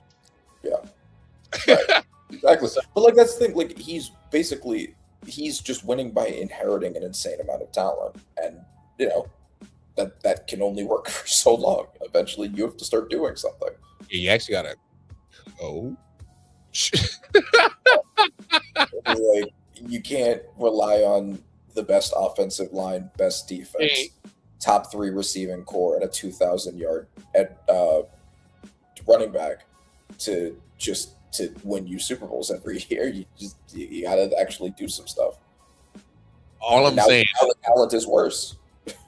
all I'm saying is I still ain't seen that answer from you, West Philly Black, on what does Nick Sirianni do. I still ain't got an answer. So again, Okay, what was that? Can we pull that comment back up? The last one. I don't. It goes beat every team here. Seahawks. No, that's the one that I'm not arguing that, because they can win the regular season games, Super Bowls against the Chiefs, against all the teams we named. That's what I said. This is strictly predicting this year. This is just us talking, having fun, and I'm just thinking they're just going to be a 10-17. I just think their schedule is tough because okay, so look. Let's go over the schedule real quick with the Eagles. I'm gonna do it real quick. I got it right in front of me. All right, so they open up against Washington. I think they win that one. They go to Tennessee next week 2. I think they win that one. But you got to go to Chicago week 3. I'm high on the Bears this year. I just think they're a better team. I think you lose that one. You follow that one with the Rams. I think you finally lose the Rams for sure. Like I said earlier in the show, there was 2 games that I think the Rams just completely just let slip right out their hands. That's my opinion. You go home against Jacksonville. Playoff team last year. I'm not sure what they really are. I think they can win that one. I'm not big on Jacksonville this year. You get Carolina after that. Playoff team last year. I'm not high on Carolina, so I think they can win now. Yeah. You get Dallas and Washington back to back. So 2 division games. You get Dallas at home, Washington on the road. My prediction is like essentially all of the NFC East teams split with each other. That's kind of what I have there, which I think is fair. No, I think I got them splitting with Giants. I got them splitting with Dallas, and I have them sweeping Washington. Okay. But right there after Carolina, you get all 3 division opponents back to back 3 in a row, Dallas, Washington, Giants, before you go on the bye. Like, you can say whatever you want about your opponents in your division, but they know you best. That's not going to be a cupcake when you got all 3 division opponents before you go on the bye. So those are always coin flips. I got you winning Washington, winning against the Giants, and losing to Dallas. All right. That's going into the bye. After that, you got Pittsburgh, Dallas, Arizona. You should win that one. Indy, you should win that one. But then you got Seattle. Oh, I mean, even you admitted that Philly Black ain't beat Seattle, can't beat them. I don't think you do that. Oh, follow it up with Houston. Okay, so put that struggling offense with your struggling quarterback, with that struggling passing offense against that defense. I don't like your chances. All right, San Francisco. Didn't y'all just lose to them undermanned in the playoffs? Yeah. Okay. And then here's the Giants. I think the Giants are going to be competitive. Here's the where they split. They get the finale week 18. You're 10-17. Your schedule's not easy for you to continue to look so inept at passing the football on this team. I think we have the same teams that they win and lose to, except that I have them splitting with the Commanders. I think that's. Oh wait, no, I have them one less win. So I don't know who I had them lose to that you had them win against. But it's very close, and I think that range is the perfect range. Now, so that means that you had the Cowboys winning the NFC East, right? Yeah, I got the Cowboys winning that division. Like I said, I think the Giants are going to be a real scrappy team. I got the Commanders finishing up last. I don't know if they got enough for me to even be entertained to even watch them this year. I don't know. I'm just. It depends so much on Jaden Daniels' health, and even if he does come back, if he plays like he did, because like rookie seasons are always so weird, right? Like CJ Stroud had a crazy rookie season. Look what happened after that. Like you get on somebody, things potentially change, and the defense isn't good for Washington. Well, it's I don't know if they're going to be able to stop anybody, and I don't know if they're going to be able to get in the end zone. Mm-hmm. I really just have no genuine clue, and excuse my ignorance, Commanders fans, but it didn't help me out. Y'all can jump in the comments. It would be nice. Just help me out. Help me out on what exactly y'all gonna be this year. I can't really put against a direction on where I think you guys are headed. You know, was it they added Stephon Diggs? Did you see that? I saw that, but that's Brandon Ayuk's fault. That man didn't talk his way out of a job. No dumbass. Yeah. Stay off the damn Instagram, fool. But don't let that man in the locker room. Is all I'm saying. You bring Stephon Diggs in, he gets his own. He has to change in the bathroom somewhere. I wouldn't. I'm gonna leave that one alone. I'm gonna leave that one alone. I want to come back next week and have a channel. So I'm gonna leave that one alone. So I swear to God, if I say something, Randy's gonna be so off the wall, bro. Because that whole Stephon Diggs scenario is so off the wall. I'm going to leave it alone, and we're going to put a period on tonight's show because this was a great time. But as always, man, y'all know what it is. Like, share, subscribe, hit that bell notification on the YouTube channels, I.O.W Sports Network. Of course, I.O.W Sports Network on all social media platforms. Like, share, subscribe to those channels as well. Spread the news, what we got going on. If you need audio needs, I'll let my man. All right, Panther on Acid Productions. That's my man Randy Weber's company right there on Instagram. Tap in with him. If y'all in the New York area, definitely tap in with my guy. All right, but he outside. All right, he out there. So, hey, we live, baby. But until next time, man, it's been a great time. Always to talk sports with my brother. Hey, until the next time, y'all know what it is. Take care of yourselves. Take care of each other. We'll holler at y'all. Peace. Yeah. Silent Hill TD, what's up? Yeah, come on. I.O.W Sports Network, late night edition. Let's go. Come on. We about to raise the bar. Wild card mark. Everybody grab a seat, cause you know we about to spark. Late night sports talk. Como Modelo, let's go. Man, you don't wanna start. Wild card mark.